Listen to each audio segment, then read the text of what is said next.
Quantum computer made in Amaravati అని భారీ హెడ్డింగ్లు చూసాం కదా. ఒక కొత్త టెక్నాలజీ మిషన్ ఆవిష్కృతమైందని, ఒక కొత్త చరిత్రకి శ్రీకారం చుట్టాము అని చెప్పడం చూస్తూ ఉన్నాం కదా. అసలు క్వాంటమ్ టెక్నాలజీ అంటే ఏంటి? క్వాంటమ్ టెక్నాలజీ ఇప్పుడు ఎంత రిలవెంట్ గా ఉంది? ఇండియా క్వాంటమ్ టెక్నాలజీలో ఎంతవరకు తనదైన ముద్ర వేసే అవకాశాలు ఉన్నాయి? వాస్తవాలు ఏంటి? ప్రచారం ఏంటి? తెలుసుకుందామా? దాంతో పాటు ఏపీ క్వాంటమ్ మిషన్ తీసుకుంది అంటే కాస్త అవగాహన ఉన్న వాళ్ళు ఎవరైనా సరే ఏం మాట్లాడుతున్నారో కొన్ని ట్వీట్లు, పోస్టులు ఆధారంగా అనలైజ్ చేద్దాం, వాస్తవాలు తెలుసుకునేందుకు ట్రై చేద్దాం. మీ దగ్గర ఇన్ఫర్మేషన్ ఉంటే గనక మీరు కూడా నా పాయింట్కి జాయింట్ చేయొచ్చు. సబ్జెక్ట్ ఓరియంటెడ్గా మాట్లాడుకుందాం.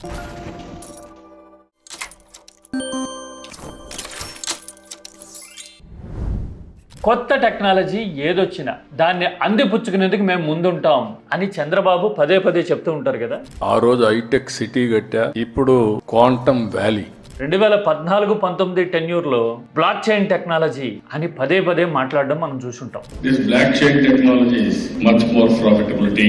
అసలు విశాఖని బ్లాక్ చైన్ క్యాపిటల్ గా చేస్తాము అని ప్రకటించడం కూడా మనకు కనపడింది చాలా సందర్భాల్లో, ఇన్వెస్ట్మెంట్ సమిట్ లోను, ఆ తర్వాత ఇంకా చాలా వేదికల మీద. మరి ఆ బ్లాక్ చైన్ టెక్నాలజీ ఎంతవరకు వచ్చింది ఆంధ్రప్రదేశ్ లో? ఎంతమందికి ఉద్యోగాలు వచ్చినాయి? ఆంధ్రప్రదేశ్ ఎంతవరకు బ్లాక్ చైన్ టెక్నాలజీలో తనదైన ముద్ర వేయగలిగింది అని చూస్తే గనక వాస్తవాలు ఏంటనేది మనకి తేలిగ్గానే అర్థమవుతాయి. ఇప్పుడు ఆ విషయాన్ని చాలా మంది గుర్తు చేస్తున్నారు ఇలాగా. ఎందుకని? క్వాంటమ్ టెక్నాలజీలో ఏపీ దూసుకుపోతుందని IBM కంటే ముందే క్వాంటమ్ కంప్యూటర్ ని ఆవిష్కరిస్తారు అని చెప్తూ ఉన్నారు కదా. ఇదిగో ఇక్కడ రాశారు చూడండి. IBM సంస్థ వచ్చే డిసెంబర్లో అమరావతిలో క్వాంటమ్ కంప్యూటర్ ఏర్పాటు చేసే నాటికి అలాంటి కంప్యూటర్ నే పూర్తి దేశీయ పరిజ్ఞానంతో ఇక్కడ తయారు చేయాలనేది అమరావతి క్వాంటమ్ మిషన్ ప్రతినిధులు, శాస్త్రవేత్తలకు ముఖ్యమంత్రి చంద్రబాబు లక్ష్యాన్ని నిర్దేశించారు అని రాశారు చూసారా. నిజానికి IBM సంస్థ క్వాంటమ్ కంప్యూటర్ ని తయారు చేయాలి అని పరిశోధనలు చేస్తున్న మాట నిజమే, కానీ డిసెంబర్లో అమరావతిలో ఆవిష్కరిస్తారా అనేది తెలియాలి అంటే అసలు క్వాంటమ్ కంప్యూటర్ ని IBM ఎప్పుడు ఆవిష్కరిస్తుందో చూడాలి మనం. ఎప్పుడు చూడండి, ఇన్ఫర్మేషన్ ప్రకారం 2029లో IBM క్వాంటమ్ కంప్యూటర్ ని ఆవిష్కరించాలి అని అనుకుంటోందిట. దాని మీద చాలా హ్యూజ్ ఇన్వెస్ట్మెంట్ కూడా చేస్తా ఉంది. అంటే మనం చెప్తున్నట్టు డిసెంబర్ నాటికి IBM అమరావతి తీసుకొస్తుందా క్వాంటమ్ కంప్యూటర్ అంటే? లేదనే అనుకోవాలి. వాస్తవాలు అలా ఉన్నాయి. మనం చేసే ప్రకటనలు, మీడియాలో వస్తున్న బజ్ మాత్రం ఇలా ఉంది అని అర్థమవుతా ఉంది కదా.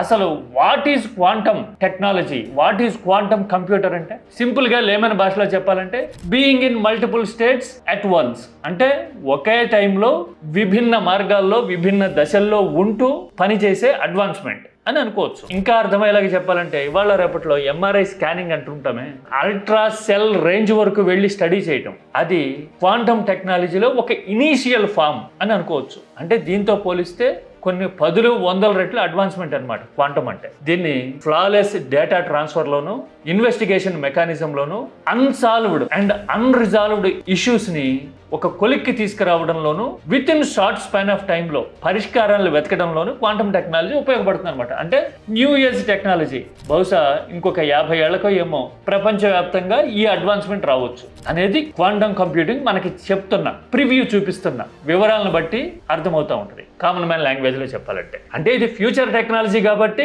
మనం దాన్ని ఏపీకి తీసుకొస్తున్నాం అని చెప్పాలన్నది ఇక్కడ ప్రయత్నం అని అర్థమవుతా ఉంది కదా. మరి జనం ఏం మాట్లాడుకుంటున్నారు? జనం ఏం అడుగుతున్నారు? ఏం క్వశ్చన్స్ వేస్తున్నారు? నేను ఒక పోస్ట్ చూపిస్తాను మీకు. చూశారు కదా, బ్లాక్ చైన్ టెక్నాలజీ వచ్చినప్పుడు ఇలాగే హడావిడి చేశారు, కానీ ఎండ్ రిజల్ట్ ఏంటో ఎవరికీ తెలియదు అని మాట్లాడడంతో మొదలుపెట్టి ఇక్కడ కొన్ని క్వశ్చన్స్ రైజ్ చేశారు చూడండి.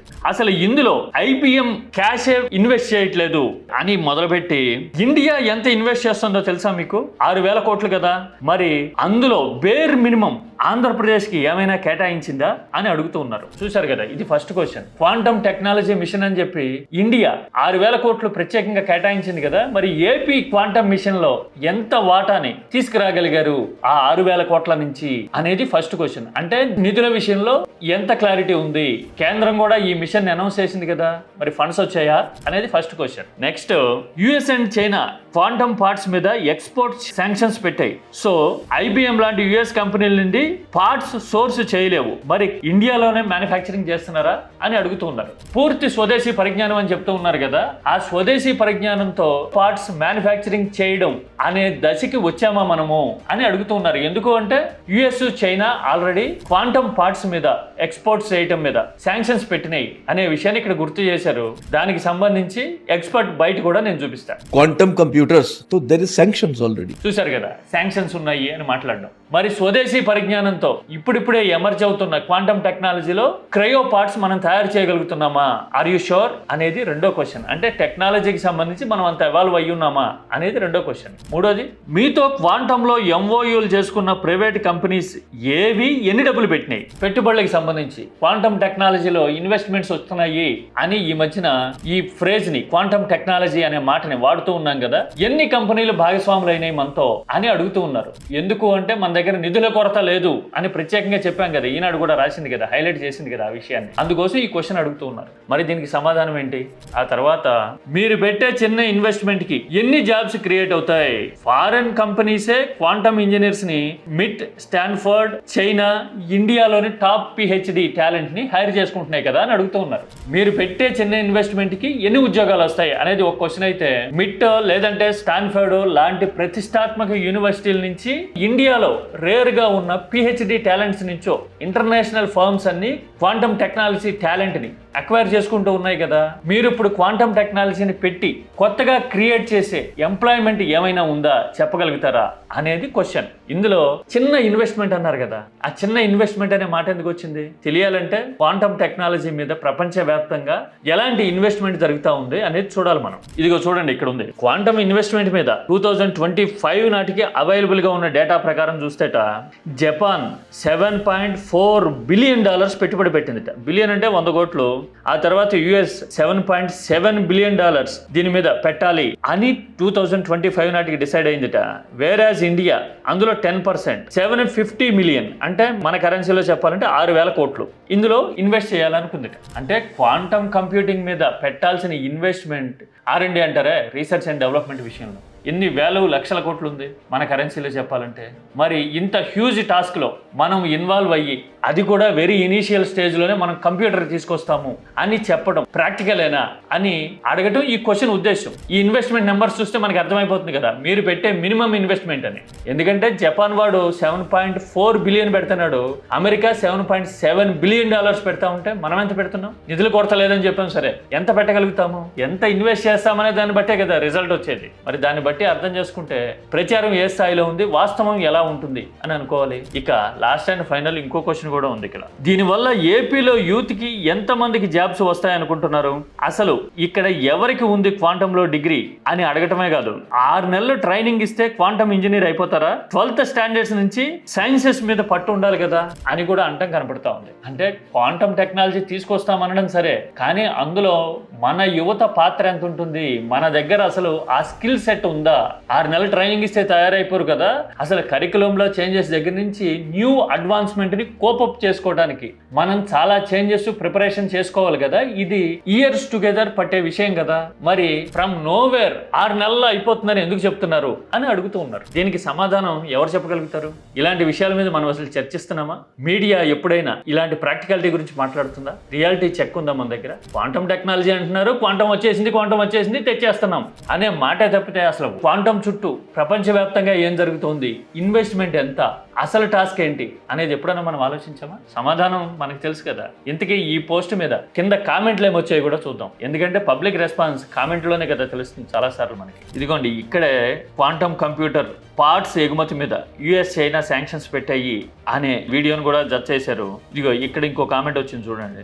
వాళ్ళు రుద్దుతారు కానీ మనం క్వశ్చన్ చేయొద్దు, ఒకవేళ క్వశ్చన్ చేస్తే మనం యాంటీ ఏపీ అనేస్తారు అని ఈ కామెంట్లో చెప్తున్నారు. ఇంకొకరు చూడండి, don't ask questions, follow like sheep, అంటే గొర్రెలా ఫాలో అయిపోవాలి, క్వశ్చన్స్ అడగకూడదు. ఏమన్నా అడిగితేట will give 3,000 rupees to every unemployed అంటారట. అంటే నిరుద్యోగ భృతి ఇచ్చేస్తా ఉంటారట ఏమన్నా మాట్లాడితే 3,000 నెలకి. కొన్ని అదన్నా ఇస్తున్నారా? తర్వాత ఇంకో కామెంట్ చూడండి, ఇది రియల్లీ డీప్ అనిపించింది నాకైతే. ఇవన్నీ అపోజిషన్ అడగాలి, సాడ్లీ వాళ్ళు అసెంబ్లీకి రారు. ఇటు పక్కన చూస్తేనేమో ఓవర్ ఫ్లడెడ్ పిఆర్ వల్ల జనాల్ని కేర్ చేయట్లా అంటూ ఉన్నారు చూసారా. అంటే అపోజిషన్ ఏమో అడగట్లా, వీళ్ళేమో ఓవర్ ఫ్లడెడ్ పిఆర్ తో జనాన్ని కేర్ చేసే పరిస్థితుల్లో లేరు అంటూ ఉన్నారు చూసారా, అంటే జనాన్ని గ్రాంటెడ్ గా తీసుకుంది రాజకీయం ఏపీలో అని చెప్పడం ఇక్కడ ఉద్దేశం. ఇంకో కామెంట్ చూడండి, జనానికి అర్థం కాని టర్మ్స్ చెప్పి ఏదో చేస్తున్నాం అని మైండ్ గేమ్ ఆడాలనుకుంటారు అని చెప్పడం కనపడతా ఉంది చూసారా. Undoubtedly unfortunately I don't think the government has any answers అని ఇంకొందరు కామెంట్ చేశారు చూసారా. ఇలా కామెంట్లు ఇంకా చాలా ఉన్నాయి. ఇవి కొన్ని మచ్చుకి ఉదాహరణకి అనుకోవాలి. అంటే టెక్నాలజీ చుట్టూ ఎమర్జింగ్ ఫ్రేజెస్, క్వాంటమ్ కంప్యూటింగ్ లాంటి ఫ్రేజెస్ చుట్టూ పబ్లిసిటీ ఎలా జరుగుతుంది, రాజకీయం ఎలా నడుస్తుంది అని చెప్పడానికి ఇది ఒక ఉదాహరణ అనుకోవాలా. ఎందుకంటే మనం చేస్తున్న ప్రకటనలోనే చాలా కాంట్రడిక్షన్స్ ఉన్నాయి కదా. IBM డిసెంబర్ నాటికి క్వాంటమ్ కంప్యూటర్ తెస్తుంది అమరావతికి అంటున్నాం కదా. చూడబోతేనేమో IBM 2029 నాటికి ఆవిష్కరిస్తాం క్వాంటమ్ కంప్యూటర్ అని చెప్తా ఉంది. అమరావతిలో కాదు, వాళ్ళ హెడ్ క్వార్టర్స్ లో, US లో. మరి ప్రచారాలు ఇలా జరుగుతూ ఉంటే ప్రజలకి వాస్తవాలు ఎంతవరకు అర్థమవుతున్నాయి మాట్లాడుకుందామా.